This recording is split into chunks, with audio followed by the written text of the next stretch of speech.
Bill Bender's back with us from the Sporting News to talk college football. I want to start with a couple things we just talked about, and it was Cam Ward and the performance he put on against Duke, and the kid Rourke from Indiana, what he did to Michigan State. I mean, these are they're the top two scoring teams in the country, and they both lived up to it on Saturday. Indiana was down 10, and then they just crushed Michigan State. I mean, like a bug. And then Miami's second half. Oh, my God. Yeah, I mean, Indiana, first off, Curtis Rourke, if he had a Michigan helmet on, he would be in the Heisman conversation. I don't know if he's a first-round talent at quarterback. I think he's definitely a day two guy. It's particularly painful because he's from my alma mater, Ohio University, but I'm happy for him. And that team's got a chance to shine here against Michigan this week. And Cam Ward probably should be higher on the Heisman list, given what he's doing for Miami. They've had lesser quarterbacks win the Heisman. The way that he's putting up the numbers, 5 TDs last week, the big play offense is real.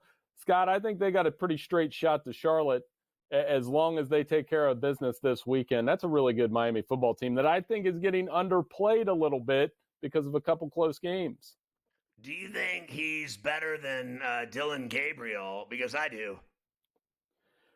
Yes, he's less efficient, but that's not what they're not asking Cam Ward to do what Dylan Gabriel is asked to do at Oregon, where it's a fast-paced, high-percentage pass. How many chances do you think Dylan Gabriel throws in tight windows compared to Cam Ward? And Cam Ward throws the deep ball as well as anybody in college football. So if I'm given the two, now Cam Ward does make more mistakes than Dylan Gabriel, but it's different. Like I said, different types of offense, different types of play calls.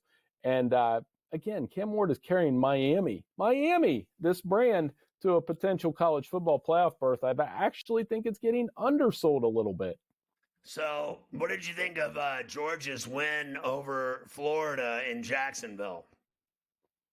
Ugly in spots. They've got to stop turning the football over. And now you've got a situation where Carson Beck has 3 games with at least 3 interceptions, and that will catch them, if not now, in the playoffs. Imagine if we were talking about an NFL quarterback like a Joe Burrow or a Lamar Jackson, Jordan Love, where they had 3 games with 3 interceptions. What would we say?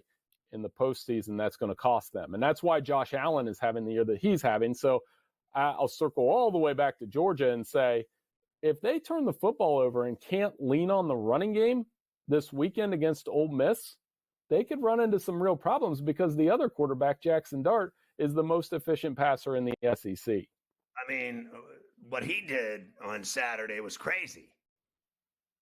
Yeah, and they've got a lot of momentum all of a sudden. They can't afford to lose. You're seeing a lot of talk that this is elimination weekend. You can't have 3 losses. I'm not 100% sure that a 3-loss team won't make the playoff just because the losses are piling up in these conferences. But if you're Ole Miss, this is the game that you stand on. You've got to beat Georgia at home. You need Jackson Dart to play well. You need the defense to come through. Lane Kiffin has had so many opportunities to do this. There is a danger, though, with Kirby Smart and how they didn't particularly play well against Florida. That means they're probably going to come in focused, especially on the defensive side of the ball when they go to Oxford this week. I still like Georgia to win the game, but in a close one. I watched Texas Tech, and I thought it was a great game in Ames, and they won that game against Campbell's Iowa State team, and I just thought it was really impressive. That last drive to win the game, that kid did a hell of a job for Texas Tech, getting them down the field and into the end zone. That's a huge upset. Yeah, and they've got a chance to do it again this week because Colorado coming in. Colorado is going to be ranked in the top 25. You're hearing whispers about whether or not Colorado can actually make the college football playoff. They obviously have one Heisman candidate in Travis Hunter. I actually think Shedeur Sanders should be the second one.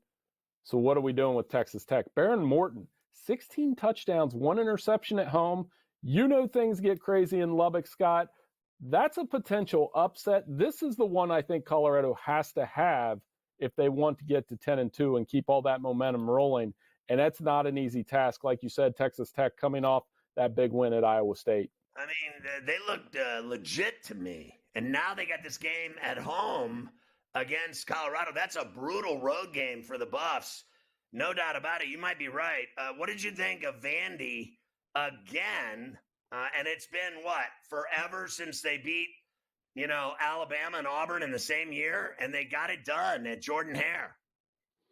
Yeah, they did. And another sign that Auburn's really struggling. But if you would have told me that, we have this great Saturday, right? We have Georgia, Ole Miss, we have Alabama, LSU, and yet South Carolina, Vanderbilt could be one of those games that we would really enjoy watching this weekend. That's normally an afterthought game. Lenore Sellers is playing great.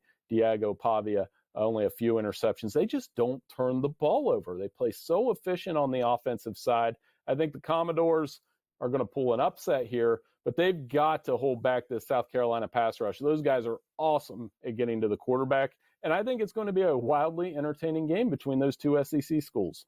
Yeah, and you mentioned South Carolina. That was a nice performance at Bryce Williams in Columbia on Saturday night against A&M. They really cooled them off. It did, and I thought Texas A&M, the balloon popped when Le'Veon Moss went out.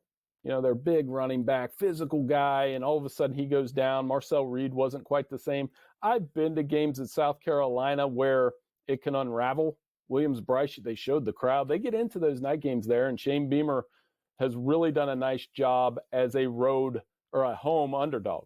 I think now he's 6-6 against the spread at home as an underdog. So they make it a tough place to play even when they get beat, and that's 5 straight up wins for him. So, yeah, I think Texas A&M, their backs are against the wall a little bit. I'm still looking forward to when they play Texas at the end of the year, but they have to get there with that 9-2 record to have a chance.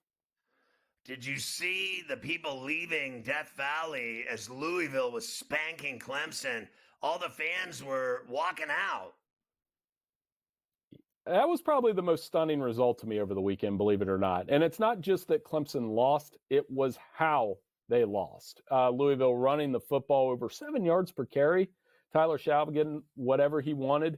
The Clemson offense really didn't have a comeback. At halftime, I still thought, okay, bad start, they'll adjust and get a win. And now Clemson does not control its own destiny in the ACC race. I think we're headed for an ACC championship game. Looking at the schedule, it will probably be Miami and SMU, which the 80s kid in me loves that. Absolutely loves that. It's fascinating.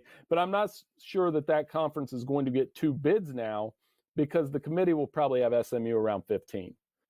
I wasn't surprised that they beat Pitt. I had SMU in that game, and at Gerald Ford in Dallas, they're tough. Yes, and Kevin Jennings playing very well. They take advantage of turnovers. They took it to Pitt. And I absolutely believe if you look at their schedule, absent an upset, they're going to be in the ACC championship game, which to me is wild in year one. Great run by the Mustangs so far. Yeah, no doubt about it. Real quick, is Stoops in trouble at Kentucky? They pay him so much money and he doesn't win. They've got to get a quarterback and develop their own and bring him in. I think he does a nice job recruiting, but that quarterback roulette didn't work this year, and they've had some tough losses. They can compete, but they need to be better. All right, Bill Bender, my man. Thank you, brother. Great stuff.